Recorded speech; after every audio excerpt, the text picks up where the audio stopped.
नमस्कार, वंदे मातरम, भारत माता की जय।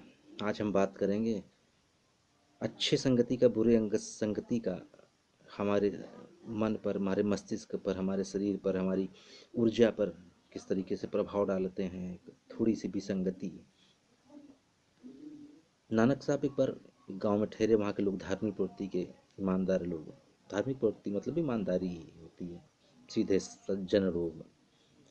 एक दो दिन रुके और जब गांव से जाने लगे तो गांव के लोग आए आशीर्वाद के लिए, तो उन्होंने कहा कि उजड़ जाओ। अब सीधी प्रवृत्ति के लोग साहब इतना दिमाग नहीं लगाते हैं, संत आदमी है, बोलने कुछ भी सब आशीर्वाद है। आगे चले, फिर एक गांव में ठहरे। वहाँ पर अधार्मिक प्रवृत्ति के लोग, हिंसक प्रवृत्ति के लोग, गाली गलौज, मार पीट, इस टाइप के लोग। वहाँ से भी जब विदा हुए तो गांव के लोग फिर आए आशीर्वाद मांगने, तो उन्होंने कहा आबाद रहो। तो उनका शिष्य था मर्दाना। उसने कहा गुरु जी, जहाँ अच्छे लोग हैं वहाँ पर आप कहते हैं कि उजड़ जाओ, और जहाँ बुरे लोग हैं आप कहते हैं आबाद रहो, बसे रहो। नानक साहब ने कहा कि तुम समझे नहीं, अच्छे लोगों को पूरे संसार में बस जाना चाहिए। उनकी सुगंध, उनकी सुवासित गंध सभी को मिलनी चाहिए। सब लाभान्वित हों, अच्छे लोग हों संसार में, कि दुनिया रहने के काबिल बने। बुरे लोग एक ही जगह रहें तो अच्छा है, संसार में ना फैलें। तो अच्छे और बुरे जो हमारे समाज ने बुरे लोगों को बांट दिया था, गांव के बाहर ऐसे लोगों को भी, गांव के बाहर, लेकिन आज वो समंदर हैं। आज उनका महिमा मंडन किया जाता है। खुद अभी मैं बात करूंगा उस पर। महावीर स्वामी एक गांव में पहुंचे तो वहां का एक चोर था। चोर धार्मिक लोगों से बहुत डरते हैं। और चोर होते कौन है? ये जो बाहर से है ना, Genghis Khan, Akbar, Taimur lung, ये सब चोर ही थे। चोर ही होते हैं सब, आकर के बसे हैं। छोटा चोर, कोई बड़ा चोर, किसी की चोरी दिखाई देती है, किसी की नहीं दिखाई पड़ती है। चोर चोर, पुलिस, सब चोर चोर मौसेरे भाई। सब एक दूसरे को जानते हैं, पकड़ में नहीं आता है, किसी की दिखाई पड़ रहा है, किसी की नहीं जानते, सब एक दूसरे को हैं। तो महावीर स्वामी उस गांव में ठहरे। तो चोर था भाई, उसको सब जानते थे चोर है, लेकिन तरकीब काम नहीं, कोई सबूत नहीं है, कुछ नहीं है। तो बड़ा खलल है। राजा भी जानता है, सेनापति भी जानता है, सिपाही भी जानते हैं कि चोर है, लेकिन पकड़े कैसे? कोई सबूत नहीं है, कोई गवाह नहीं है। अब चोर चोर हैं तो फिर एक दूसरे के बारे में जानते हैं। तो उसने अपने लड़के से कहा कि देखो ऐसा है, चोरी गुट मैंने तुम्हें सिखा दिए हैं, तुम माहिर हो चुके हो मेरी तरीके से, लेकिन इस गांव में व्यक्ति आया है महावीर स्वामी, उससे जरा बच के रहना। मैंने कहा ठीक है। लगातार चोरियां करता रहा वो। एक दिन उसका पिता बीमार हो गया, कहा कि थोड़े दिन मैं अस्वस्थ रहूंगा, तुम्हें लगातार काम करना है। तो वो चोरी करने के लिए निकला। तो उसके दिमाग में आया कि मैं महावीर स्वामी को आते जाते देखता हूँ, तो मुझसे मतलब ही नहीं रखते हैं, न मेरी तरफ देखते हैं। मेरे पिताजी जबरदस्ती डरते हैं उनसे। देख लूँ आज कहते क्या है। 2 मिनट वहां खड़ा रहा, केवल 2 मिनट, फिर चला गया अपनी चोरी करने। अब ये उसका दुर्भाग्य था कि उसी रात वो पकड़ लिया गया। अब जब पकड़ लिया गया, उसको लाया गया, तो राजा और सेनापति ने विचार विमर्श किया कि इसका पिता भी बहुत बड़ा चोर था, इससे सारे राज उगलवा लो। पुत्र पिता के सारे राज जानता है, इससे सारे राज उगलवा लो। तो उन्होंने एक षड्यंत्र रचा। उनका एक अतिथि गृह था, जिसे मेहमान रखे जाते थे। उसको खूब बढ़िया सजाया गया, उसको खूब शराब पिलाई गई, जितना वो पी सकता। जब तक बेहोश नहीं हो गया, बेसुध नहीं हो गया, तब तक उसको शराब पिलाई गई। और उस महल में एक बढ़िया बिछौने पर उसको सुला दिया गया। अगल बगल खूबसूरत स्त्रियां लगा दी गई कि जब उसको होश आए तुम्हें ये कहना है, जब वो पूछेगा मैं कहाँ हूँ, तुम्हें ये कहना है, तुम पृथ्वी और स्वर्ग के बीच में हो, यहाँ पर अपने पापों का प्रायश्चित कर सकते हो, उसके बाद स्वर्ग के दरवाजे खुले। तो ये उनकी चाल थी।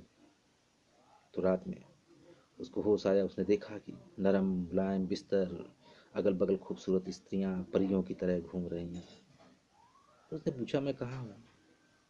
स्त्रियों ने कहा कि तुम पृथ्वी और स्वर्ग के मध्य में हो, यहाँ से तुम कहीं भी जा सकते हो। अगर स्वर्ग जाना चाहते हो, अपने पिता का अपना सब प्रायश्चित कर लो, ये तुम्हारे पास अंतिम मौका है, इसके बाद मौका मिलेगा नहीं। अब उस दिन महावीर स्वामी के पास गया था, उसने एक लाइन सुनी थी कि जो देव होते हैं, परियां होती हैं, गंधर्व होते हैं, इनकी परछाई नहीं बनती है। और उसके बाद मेरी दिमाग बैठी थी, शराब का हल्का नशा उतर चुका था, जान गया कोई षड्यंत्र चल रहा है मेरे आगे पीछे। तो उसने अपने पिता की महिमा बखानी चालू कर दी कि मेरे पिता बहुत धार्मिक हैं, मैं भी उसी टाइप का हूँ, जो हुआ गलती से हुआ, उनके जैसा विद्वान नहीं है कोई। अब तो राजा ने कहा कि भाई इतना बढ़िया हमने रचा चक्रव्यूह, इसमें तुम फंस जाओ, नहीं फंसे, कारण क्या है? उसने कहा उसका कारण सिर्फ महावीर स्वामी के साथ बिताए हुए मेरे 2 पल हैं, जिनकी वजह से आज मैं सुरक्षित हूँ, उसके अलावा मैं कुछ नहीं कहना चाहता। देखिए, ये सत्संगति का असर, उसके जीवन बच गया। ऐसी ही एक कहानी आती है कि एक बकरी थी, वो जंगल में गुजरी तो उसने देखा कि शेर के 2 बच्चे भूखे हैं और वो भूख से किलबिला रहे हैं। शेर शेरनी शायद शिकार पर गए होंगे, तो बकरी ने उन्हें अपना दूध पिलाया, अपना दूध उन्हें पिलाया और शावक पिए और खेलने कूदने लगे। तभी शेर शेरनी आ गए। शेर ने कहा वाह, बैठे बैठाए मांस का प्रबंध हो गया, अब ये मेरा आहार बनेगी। शावकों ने कहा रुकिए पिताजी, हम लोग भूखे थे, इसने अपना दूध पिलाया हमें, तो इसको ना मारिए। सिंहनाग ऐसी बात है तो बकरी तुम निर्भय हो, इस पूरे जंगल में तुम निर्भय होकर विचरण करो, तुम्हें किसी प्रकार की कोई परेशानी नहीं होगी। बकरी साहब विचरण करने लगी। एक चील देखती थी रोज कि ये बकरी पूरे जंगल में निर्भय होकर घूमती है, कभी शेर की पीठ पर खड़े हो जाती है, कभी उनके बच्चों के साथ घूमती है। तो चील ने कहा भाई बहन, ये चाल क्या है, ये तरकीब क्या है जो तुमने इस तरीके से कर लिया? उसने कहा ये परोपकार का फल है, मैंने उनके बच्चे को दूध पिलाया, उसके बदले हमें ये फल प्राप्त हुआ। चील के बाद में ये दिमाग बैठ गई। एक दिन उसने देखा कि तो चूहों के बच्चे, चूहे के बच्चे पानी में डूब रहे हैं। उसने अपने पंजे से दोनों को बाहर निकाला, ठंड के दिन थे, वो कांप रहे थे, तो उसको महसूस हुआ नहीं ठंड लग रही, तो अपने दोनों पंखों से उनको घेर लिया कि गर्म हो जाएंगे। काफ़ी देर तक वो ढांक करके रखा, और जब वो उड़ने को हुई तो उसने देखा कि उसके दोनों पंजे चूहे कुतर चुके थे। बकरी के पास गई और उसने कहा कि परोपकार मैंने भी किया और उसके बदले में मुझे ये मिला कि चूहों ने मेरे पर कुतर दिए। बकरी ने कहा उपकार तुमने उसके ऊपर किया जो कायर था, डरपोक था, चूहा था। ऐसे लोगों के ऊपर उपकार करोगी तो ऐसे ही मिलेगा। मैंने उपकार किया उसके ऊपर जो निर्भय होता है, जो सबको निर्भय कर देता है, जो शेर है, जो ताकतवर है, सबसे वीर है, स्वाभिमान है, मारा हुआ मांस खाता है, स्वाभिमानी है। मैंने ऐसे लोगों के ऊपर उपकार किया, इसका प्रतिफल ये है। तो ये बुरी संगति, अच्छी संगति। एक शिकारी था और वो लेटा हुआ था, थक गया था, तो एक हंस ने देखा कि वो लेटा हुआ, उसको धूप लग रही, तो उसने अपने पंख फैला दिए कि इसको धूप न लगने पाए, तो पंख उसने फैला करके रखे थे। तभी कौवा आया और उसने हंस बगल में बैठ करके शिकारी के ऊपर बीट कर दिया, बिष्ठा कर दी। शिकारी की नींद खिली, उसने तत्काल अपना धनुष बाण उठाया और हंस को मार गिराया। कौवा तो पहले ही उड़ चुका।